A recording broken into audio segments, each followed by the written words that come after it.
ground covers, good use of ground covers I think is awfully important, because I can attest that if you don't manage ground story effectively, you can basically spend your life fighting weeds instead of growing things, and we've done that for many years, and these ground covers were established in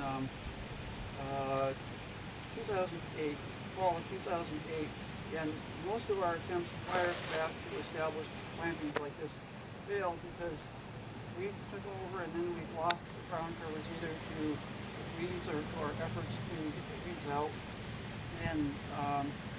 And so I regularly tell people that when this was established, 2008, at that point I had been messing with establishing things like this for, about 38 years. And up to the previous year, with 37 years of experience, we were still losing our plantings. And so it took a minimum of 38 years of experience to figure out how to do this. And I would sort of hope that, with our experience and other people's experience, other people can figure out how to do this in somewhat less than 38 years.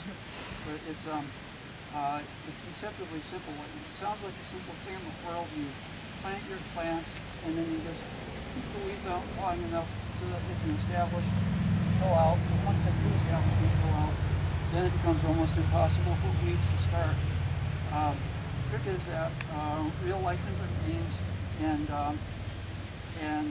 in real life for 37 years or so, we would repeatedly figure out the weeds, establish the things we want to establish, and then the weeds would roar back, and before we could stop them, they had they destroy their plantings. It's not easy to get this right, and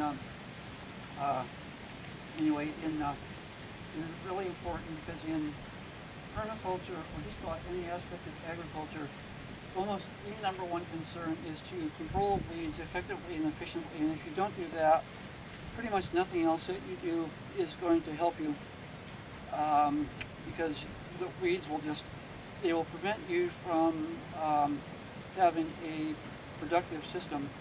That is, you'll be producing weeds instead of the things you want to produce, and you can easily be spending your life fighting the weeds instead of growing things you'd like to grow.